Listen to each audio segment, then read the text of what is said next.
जी राम जी योजना के तहत आयोजित प्रेस कॉन्फ्रेंस में मुख्यमंत्री ने बताया कि 3 कामों को प्रमुख रूप से अभियान के रूप में लेकर करने का संकल्प लिया गया है, जिसमें प्रदेश के विद्यालयों में बालिकाओं के लिए शौचालय का निर्माण, प्रत्येक ग्राम पंचायतों में शमशान घाट शेड और बैठने के लिए शेड का निर्माण और 10,000 सूखे हैंडपंपों को पुनर्जीवित करना इसमें शामिल किया गया है।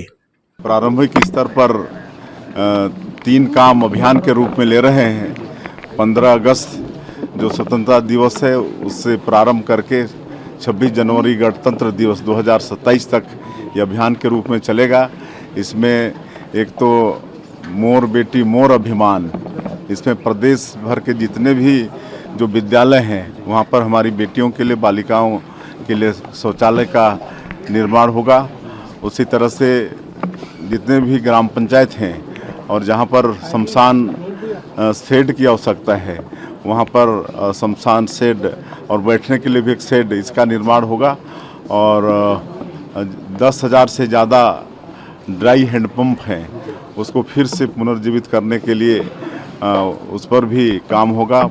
मोर गांव मोर पानी योजना के तहत तो ये 3 अभियान विशेष रूप से अभी पूरे प्रदेश में विकसित भारत जी राम जी से चलेगा। राजधानी रायपुर के पंडरी इलाके में स्थित कल्याण ज्वेलर्स में डकैती से पहले ही पुलिस ने डकैतों की योजना पर पानी फेर दिया। प्राप्त जानकारी के अनुसार डकैती के लिए गैस कटर और ग्लास कटर की तलाश में घूम रहे आरोपियों को पुलिस ने संदिग्ध गतिविधि के आधार पर पूछताछ की और उनके बैग की तलाशी ली तो 2 चाकू, 1 पिस्टल और जिंदा कारतूस मिले। पुलिस ने तुरंत उन्हें गिरफ्तार किया और कड़ाई से पूछताछ की तो डकैती की बात सामने आई।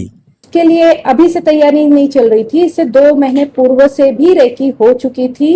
ये 2 बंदे आए थे, अपनी बाइक भी इन्होंने बाइक कुरियर ट्रेन से बुलाया था। ये दोनों ट्रेन में बैठ के आए। कोइंसिडेंटली इनकी बाइक जो है वो गोंदिया चली गई। फिर ये गोंदिया गए ट्रेन से, फिर वहां से गोंदिया से फिर वापस बाइक पे आए। फिर पंडरी के कल्याण ज्वेलर्स की इन्होंने रेकी की। फिर ये बाइक को वहां पर पार्किंग में छोड़कर चले गए थे। मई माह में इनके 2 अन्य साथी आए। उन्होंने देखा कि कल्याण ज्वेलर्स को मतलब लूटना आसान नहीं होगा, इसके लिए ज्यादा लोगों की आवश्यकता होगी। फिर ये वापस चले गए। मई माह में 2 व्यक्ति फिर आए, फिर बाइक को लेकर वापस गए इन्होंने। फिर कल के दिनांक में ये फिर वापस आए। यहाँ पर अब के समय में 3 व्यक्ति आए। 2 व्यक्ति इनको बैक सपोर्ट कर रहे थे कि कैसे करना है, क्या करना है। ये रेकी करके वहां से अपनी फोटोज वगैरह शेयर कर रहे थे। काम होगा, कैसे निकलना है, किस तरह की योजना है, ये सब इन्होंने पूरा व्हाट्सएप जो चैटिंग है हमारे पास उसमें सारा चीज मौजूद है। इसमें केवल कल्याण ज्वेलर्स नहीं, बिहार का भी एक ज्वेलरी शॉप का फोटोज और उसका लोकेशंस वगैरह है। शायद वहां भी उन्होंने रेकी पहले की थी, तो बता रहे थे कि वहां भी रेकी की है करके। और मतलब बड़ी बात ये है कि ये 3 बंदे पहले तो यहाँ प्लानिंग करते, फिर वहां से और जो बंदे हैं वो आते और ये आज रात्रि में एग्जीक्यूट होता। पर उससे पहले ही पुलिस ने प्रोएक्टिव पुलिसिंग के जरिए इसको पकड़ लिया। रायपुर के वार्ड क्रमांक 11 भीमराव अंबेडकर वार्ड में नगर निगम की टीम और जोन कमिश्नर द्वारा हनुमान मंदिर को हटाने की नीयत से मंदिर को तोड़े जाने पर स्थानीय लोगों में आक्रोश व्याप्त है। लोगों ने कहा कि मंदिर लंबे समय से शासकीय भूमि पर था, लेकिन बिना पर्याप्त संवाद के इसे हटा दिया गया और मंदिर को तोड़ दिया गया। बजरंग दल ने इस कार्रवाई को धार्मिक भावनाओं से जुड़ा होना बताते हुए थाने में इसकी शिकायत की है। और हनुमान जी का मंदिर का यहाँ विग्रह निर्माण हो रहा था, उसको नगर निगम के द्वारा बिना किसी अनुमति के तोड़ा गया है। इससे संपूर्ण हिंदू समाज की आस्था आहत हुई है। बहुत दुख हुआ है भैया। पूरे शहर में इतने चर्च है, इतने मस्जिद है जो अवैध प्रकार से निर्माण किए गए हैं। क्या कभी आपने उस पर बुलडोजर चलाया है? आप सिर्फ हिंदू धर्म को टारगेट करते हो।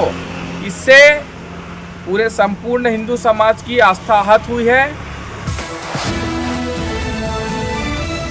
कोरबा जिले के कनकी धाम दर्शन के लिए आने वाले श्रद्धालुओं को परेशान करना बाइकर्स गैंग को महंगा पड़ गया। कोरबा पुलिस ने इन बाइकर्स को तेज रफ्तार, स्टंटबाजी और हुड़दंग मचाने के आरोप में गिरफ्तार किया है। पहले तो सभी को कान पकड़ाकर माफी मंगवाई गई, बाद में बीएनएस की धारा 285 और 170 के तहत प्रतिबंधात्मक कार्रवाई की गई। राजधानी रायपुर के पंडरी थाना क्षेत्र की एक महिला ने शेख शुफरान नामक युवक पर नाम छिपाकर प्रेम जाल में फंसाने, गर्भवती किए जाने और शादी करने के बाद प्रताड़ना का आरोप लगाया है। उक्त महिला ने शेख शुफरान के माता पिता पर भी मारपीट का आरोप लगाते हुए उस परिवार से छुटकारा दिलाने की मांग की है। पीड़ित महिला ने बताया कि जब उसका पति शेख शुफरान हाफ मर्डर के आरोप में जेल में था, तब उसके परिवार वाले उसे प्रताड़ित करते थे। वो घर छोड़कर अलग रहने लगी तो जेल से बाहर आने के बाद शेख शुफरान उसे जान से मारने की धमकी दे रहा है। थाना पंडरी में एक महिला का शिकायत आवेदन प्राप्त हुआ था, जिस पे जो है FIR पंजीबद्ध कर लिया गया है। मामले की जांच जारी है और जैसे जैसे तथ्य सामने आएंगे उसमें आगे विवेचना की जाएगी। सक्ती जिले के पलाड़ी कला के एकलव्य आवासीय विद्यालय में कक्षा 9वीं के छात्र ने शौचालय में फांसी लगाकर आत्महत्या कर ली। मृत छात्र का नाम ओमेश कुमार कंवर है। वो ग्राम बासिन का रहने वाला है। पुलिस ने मौके पर पहुंचकर जांच शुरू कर दी है। प्राप्त जानकारी के अनुसार कुछ दिनों पूर्व स्कूल के छात्रों ने कलेक्टर से मिलकर विद्यालय में अव्यवस्था और हॉस्टल अधीक्षक के खिलाफ शिकायत की थी।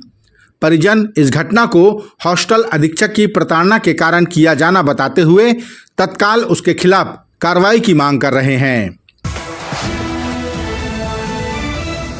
खमतराई थाना क्षेत्र के माता सोलापुरी मंदिर के पीछे मिली युवती की लाश के हत्या की गुत्थी पुलिस ने सुलझा ली है। पुलिस ने हत्या के आरोप में देवेंद्र नगर के त्रिमूर्ति नगर में रहने वाले करण तांडी को गिरफ्तार किया है।